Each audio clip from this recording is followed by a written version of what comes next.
అందరికి నమస్తే. నిన్న అసెంబ్లీలో జరిగిన సంఘటన అది తెలంగాణ అంతా కూడా చాలా ఆసక్తిగా గమనించింది. ముఖ్యమంత్రి రేవంత్ రెడ్డి గారు సబిత అండ్ సునీత లక్ష్మారెడ్డి గారి గురించి ఏమన్నారు, తర్వాత వీళ్ళు బయటకు వచ్చి ఏడవడం, ఆ బాధ అదంతా కూడా వాళ్ళు వ్యక్తం చేసిండ్రు. ఇదంతా మనం చూసినాం. యాక్చువల్గా నిన్న చాలా ఇంపార్టెంట్ అసెంబ్లీ అనేది. నిన్న ఇన్ని రోజులు జరిగిన అసెంబ్లీ సమావేశాలకు నిన్న ఒక ఎండ్ ఏంటంటే బడ్జెట్ ఆమోదం ఉండే. బడ్జెట్ ఆమోదం అంటే దాని మీద హద్దులు, చర్చలు ఇవన్నీ చాలా నాకు తెలిసి అర్ధరాత్రి వరకు జరగాల్సిన సమావేశం అది. సాయంత్రానికి క్లోజ్ చేసుకొని పోయినరు. అంతకన్నా ముందు రచ్చ జరిగింది. అసలు ఏం జరిగింది? యాక్చువల్గా ప్రభుత్వం సభ నడపాలి అని అనుకోవాలి. తర్వాత ప్రతిపక్షమేమో వీలైనంత తొందరగా సభ క్లోజ్ చేయాలనుకోవాలి. లేకపోతే కొన్ని సందర్భాల్లో ప్రతిపక్షం వీలైనంత ఎక్కువ ఇబ్బంది పెట్టాలి ప్రభుత్వాన్ని అనుకున్న టైంలో ఎక్కువ టైం అడుగుతారు. ఇవేనప్పుడు ప్రభుత్వం కూడా వీళ్ళంత ఎక్కువ టైం నడిపి ఎక్కువ టైం ఉండి దీన్ని అంతు తేల్చాలి, ప్రతిపక్షాలకు సమాధానం చెప్పాలనేది ప్రభుత్వం తంతు ఉంటుంది. కానీ ఇక్కడ ఏమైందంటే రివర్స్ గేమ్ అయింది. అంత రివర్స్ పంపింగ్ అయింది. ఎట్లయిందంటే మొత్తం ఫస్ట్ నుంచి నిన్న ఉదయం నుంచి చాలా ప్రీప్లాన్గా అసెంబ్లీ నడిపినట్టుగా కనిపిస్తుంది. లేని అంశాలను, సంబంధం లేని అంశాలను తెర మీద తీసుకొచ్చి ఒక గొడవ జరగాలి అసెంబ్లీలో, అసెంబ్లీ వాయిదా వేసుకొని వెళ్ళాలి. ఈ రెండు అంశాల మీద ప్రభుత్వం పొద్దు నుంచి ప్రయత్నం చేసినట్టుగా కనిపించింది నాకు. నేను అసెంబ్లీ ఆల్మోస్ట్ 15 ఇయర్స్ నుంచి కవర్ చేస్తున్నా. అప్పటి నుంచి అన్ని సమావేశాలు, తెలంగాణ బిల్లు రాకముందు, ఉమ్మడి ఆంధ్రప్రదేశ్లో తెలంగాణ బిల్లు వచ్చినప్పుడు, తర్వాత తెలంగాణ వచ్చిన తర్వాత అన్ని అసెంబ్లీ సమావేశాలు చూస్తూ వచ్చినా నేను. నిన్న డిఫరెంట్గా కనిపించింది నాకు. ఎందుకంటే నిన్న పొద్దుగాల నుంచి గమనిద్దాం మనం. బీఆర్ఎస్ ఎమ్మెల్యే కేటీఆర్ మాట్లాడుతున్నారు.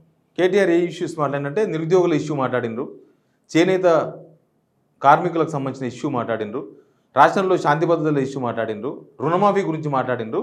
అవి మాట్లాడిన తర్వాత ప్రాసెస్, పద్ధతి, సిస్టమ్, సాంప్రదాయం అయితే ఆ పద్ధతులన్నీ అయిపోయిన తర్వాత యాక్చువల్గా బీఆర్ఎస్ వాళ్ళు మాట్లాడిన తర్వాత, నెక్స్ట్ బీజేపీ వాళ్ళు మాట్లాడిన తర్వాత, నెక్స్ట్ ఎంఐఎం మాట్లాడిన తర్వాత, ఎందుకంటే సభ్యుల బలాన్ని బట్టి వాళ్ళకు టైం ఇస్తారు, ఎవరో వరుసగా మాట్లాడే ప్రాధాన్యత కూడా క్రమం ఉంటుంది.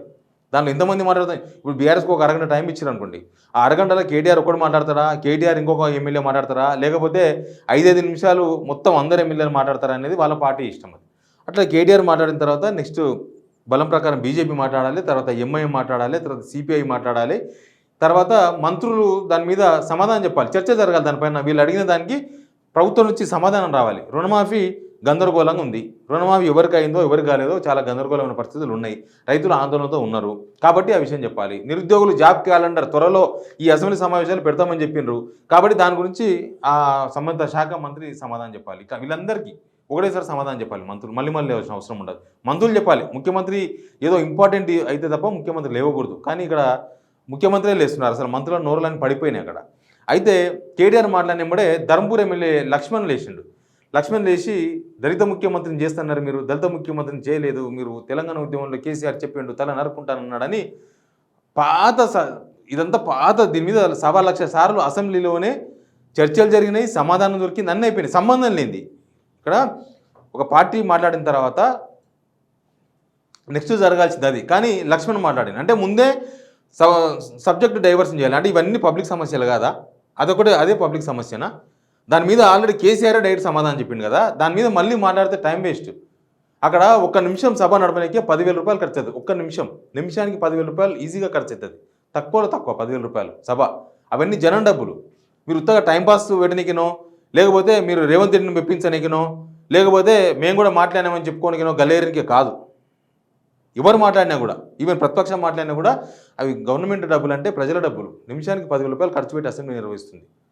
అది తర్వాత అయిపోయింది. నెక్స్ట్ ఎపిసోడు రేవంత్ రెడ్డి గారు మాట్లాడారు. అదంతా అయిపోయింది. ఇదంతా డైవర్షన్ స్కీమ్. అదంతా వీళ్ళు ఎవరు మాట్లాడలేదు. పాపం బీజేపీ వాళ్ళు మాట్లాడాలి, వాళ్ళు ఎవరు అసలు పద్ధతి మీద చర్చనే లేదు. తర్వాత నెక్స్ట్ రేవంత్ రెడ్డి గారు మాట్లాడారు. రేవంత్ రెడ్డి గారు ఏం మాట్లాడినారు? ఆర్టిఫిషియల్ ఇంటెలిజెన్స్ గురించి మాట్లాడారు. నిజంగా మంచి సబ్జెక్ట్. ప్రపంచాన్ని వెళ్తున్న ఆర్టిఫిషియల్ ఇంటెలిజెన్స్ హైదరాబాద్లో ఒక పెద్ద వ్యవస్థ నెలకొల్పాలనుకోవడం చాలా మంచి నిర్ణయం. మాట్లాడుతూ సంబంధం లేని సబ్జెక్టులు. ఎందుకంటే ఎటు తిరిగి దీన్ని ప్రొవోక్ చేయడం, అవతలం ప్రొవోక్ చేసి డిస్టర్బెన్స్ చేసి మూసేస్తే క్లోజ్ అయిపోతుంది. చర్చ లేదు, ఏం లేదు. ఇంకా మనం తెలంగాణ బిల్లు, రాష్ట్రం ఏర్పడిన బిల్లు మీద చర్చ జరగలేదని గొడవ చేసిన వాళ్ళు చాలా మంది బయట. చర్చ జరిగిన తర్వాత కూడా ఇది చర్చనే జరగలేదు బడ్జెట్ మీద. కొత్తగా కదా మీ ప్రభుత్వం వచ్చిన తర్వాత ఫస్ట్ టైం బడ్జెట్ పెట్టినప్పుడు మీరు ఆ విషయాన్ని కొద్దిగా ఎక్కువ చర్చిస్తే ప్రజలకు మంచి జరుగుతుంది. రేవంత్ రెడ్డి గారు లేచి అది మాట్లాడుకుంటా ఆర్టిఫిషియల్ ఇంటెలిజెన్స్ విషయంలో కేటీఆర్ను ప్రొవోక్ చేసే ప్రయత్నం చేసిండు. కేటీఆర్ ఆర్టిఫిషియల్ 100%, ఇంటెలిజెన్స్ 0% అని. సంబంధం లేనిది అది. మీరు చెప్పే ఆర్టిఫిషియల్ సబ్జెక్టుకు ఇతర ప్రతిపక్షంలో ఉన్న కేటీఆర్కి ఏం సంబంధం లేదు. ఇక మూడో ఇష్యూ ఇది, ఈ సబిత గురించి ప్లస్ సునీతా లక్ష్మారెడ్డి గారి గురించి. ఆ సబ్జెక్ట్ కూడా అవసరం లేదు. మీరు ఒకవేళ వాళ్ళ మీద పర్సనల్ గడ్జి ఏమన్నా ఉంటే మీరు ఫోన్ చేసి తిట్టుకోండి. లేకపోతే 1,00,000 సార్లు, నాకు తెలిసి సబిత ఇంటి దగ్గర సబిత కోసం 1,00,000 సార్లు పడిగాపులు కాసిన రేవంత్ రెడ్డి. ఆన్నే టిఫిన్ చేసి, ఆన్నే లంచ్ చేసి, ఆన్నే తిని రోజులు చాలా ఉన్నాయి అట్లాంటివి. వాళ్ళ ఇంటి దగ్గర పోయి వారానికి 7 రోజులు ఆన్నే ఉన్న రోజులు కూడా చాలా ఉన్నాయి. మరి అట్లాంటివి ఉంటే మీ పర్సనల్ గడిచే ఉంటే మీరు మాట్లాడుకోండి. కానీ సభా సమయం వేస్ట్ చేసింది. ఇక్కడ వాళ్ళు ఒక ప్లాన్ ప్రకారం సభను వాయిదా వేయాలి, సభలో బడ్జెట్ మీద చర్చ జరగద్దు, సభలో ఈ సమస్యల మీద ఎక్కడ చర్చ జరగద్దు, రుణమాఫీ మీద క్లారిటీ ఇచ్చే అవకాశం ఉండే కదా గవర్నమెంట్కి, జాబ్ క్యాలెండర్ గురించి ఒక క్లారిటీ ఇచ్చే అవకాశం ఉండే కదా. ఇన్ని రోజులు అసెంబ్లీ నడుస్తుంది, క్లారిటీ ఇచ్చిందా ప్రభుత్వం? రైతు భరోసా గురించి ఒక చర్చ జరిగే అవకాశం ఉండే కదా, జరగలేదు. అదంతా ఇక సాయంత్రానికి మేము పోతున్నాం, ఎయిర్పోర్ట్కి పోతున్నాం అని చెప్పి ఆయన ఈయన అందరూ సర్దుకొని పోయారు. నిజానికి ఆ సభ నడవాల్సిన తీరు అది కాదు. నాలాంటి జర్నలిస్ట్ ఎవడు కూడా దాన్ని యాక్సెప్ట్ చేయడు. కేసీఆర్ గవర్నమెంట్లో ఇట్లాంటివి జరిగినాయి, దాన్ని కూడా తప్పే పట్టినాం, అదేం కరెక్ట్ అని చెప్పలేదు, అది కూడా తప్పే. కానీ మీరు ప్రజాపాలన అని ఒక బ్యాడ్జ్ చేసుకొని తిరుగుతున్నారు కదా, ఆ బ్యాడ్జికి ఏం విలువ ఉంది? రోజు ఆ బ్యాడ్జి కించిత్ అమ్ముతున్నారు దాన్ని, ప్రజాపాలన అనే పేరుతో దాన్ని తీసేసుకుంటున్నారు, మీరే ఇజ్జత్ తీస్తున్నారు దాన్ని. ఇంకా ఇది ప్రజాపాలన కాదు, రివర్స్ పాలన ఆలోచించాలి. ప్రజాపాలన రివర్స్ ఏమంటే అది ఆలోచించి కామెంట్ చేయండి నాకు. అసెంబ్లీలో ప్రభుత్వం మొన్న అర్ధరాత్రి అట్లే జరిగింది. ఈ సివిల్ సప్లయర్స్లో 1,100 crores అవినీతి జరిగింది, దీని మీద ఒక సభా కమిటీ ఉంటుంది కదా, వేయండి అని అంటే అర్ధరాత్రి చర్చ జరిపి సమాధానం చెప్పకుండా పోయారు. ఏం లాభం? ఇంకా దీనికోసం అసెంబ్లీ సమావేశాలు ఎందుకు? బంద్ చేసుకోండి, కనీసం డబ్బులన్నీ మిగులుతాయి. నిమిషానికి 10,000 రూపాయలు ఖర్చు దానికి, అవన్నీ మిగులుతాయి కదా. ప్రజల డబ్బులు ఖర్చు పెట్టి మీరు తిట్టుకోండి నా అసెంబ్లీ సమావేశాలు. ఈ విషయంలో మాత్రం ప్రభుత్వం మీద ఒక మచ్చ, ప్రస్తుతం అసెంబ్లీ నడుపుతున్న తీరు పైన తీవ్రమైన అసంతృప్తి వ్యక్తం చేస్తున్నారు. ఎవరైనా వ్యక్తం చేస్తారు. నడుస్తున్న తీరు అట్లా ఉంది. ఏ సమస్య మీద చర్చ లేదు, కథ లేదు, కార్ఖానా లేదు. బడ్జెట్ మీద ఎంత చర్చ జరగాలి?